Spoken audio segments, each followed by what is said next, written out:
So Professor Tim Benton joins me now, Director Environment and Society Programme at Chatham House, and you've been talking to the Forum for the Future of Agriculture this morning on building resilience in food and agriculture and learning from the energy crisis. Tim, what did you have to say to the Forum today? Taking a big picture view, we tend to think about agriculture, or we think about consumers, or we think about land use, or we think about supply chains, and actually thinking about the whole thing systemically. Building resilience is partly about changing consumer behaviour, partly about supply chain, partly about production systems. So I was talking about how to think about the whole system, and part of the challenge is that governments think that the market should be responsible for creating a resilient food system, and market actors think government should be responsible, so there's a bit of a kind of standoff between the two viewpoints. But it's perfectly possible to build a much better food system that is sustainable, resilient, and better at feeding people healthily. And innovation within that, talking innovation, I think you made the point, and governments too. I mean, that seems extraordinary, doesn't it? Well, it's nice to have my bubble burst there. No, I don't think it's extraordinary, because we need to innovate everything, and people get fixated on technological innovation, the kind of magic silver bullet, the next thing that will come along. But certainly from a food perspective, I mean, across Europe, obesity rates are just going through the roof.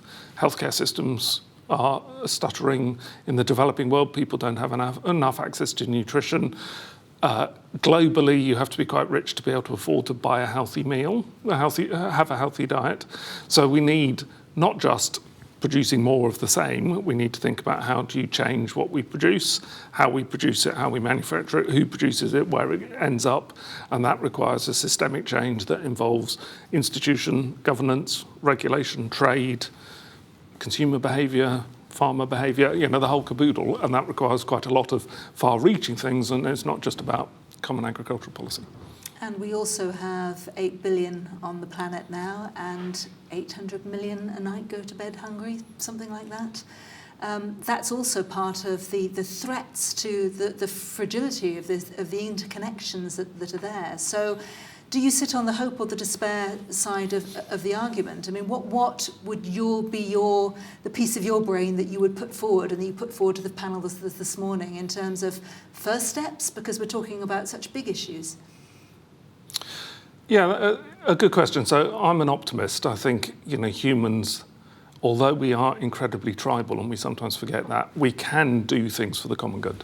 And we are driving relatively fast off a cliff. So it's in all our interests to change things.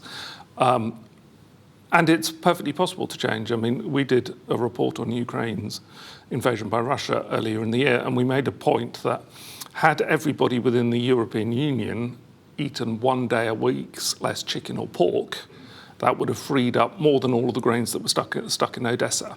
So the demand side changes.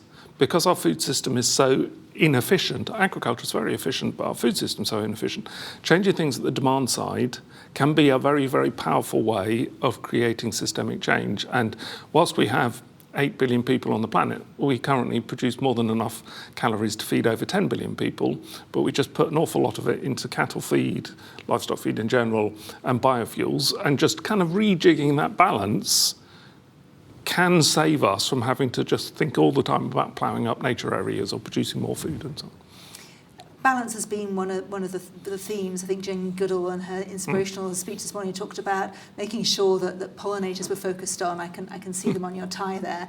But what do you think in terms of the panel and others that you heard, whether that kind of message, is it getting through?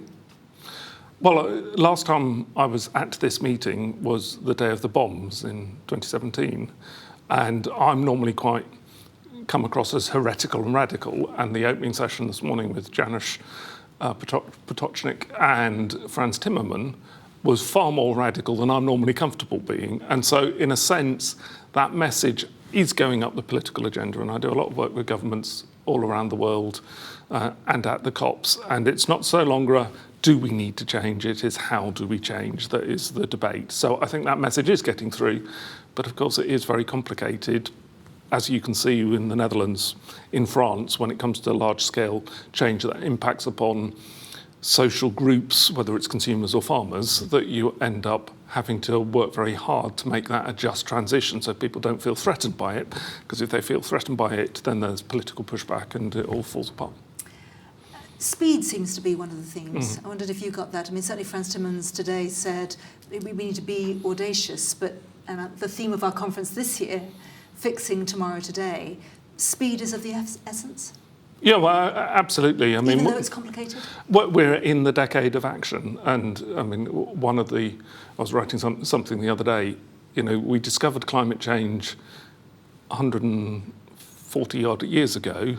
We knew back in 1978 that if we continued emitting at the speed we were emitting, we would be about 1.2 degrees of climate change now. We know that, and we've known that for years. Climate change is not news.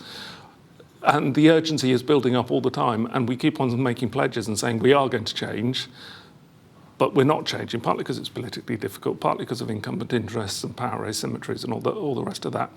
But it's becoming palpable by the day that we need to change because things are starting to break. And the breakage is bad because we all get hurt by cost of living crises, etc. But the breakage also creates political space for change. So we're at that point where our resilient food system or our resilient ways of living is being eroded. And once it becomes eroded, people are more willing to say, well, this is uncomfortable, let's change to something else. Very interesting. Thank you so much, Professor Tim Benton. Enjoy the rest of the forum today. I will. Thank you.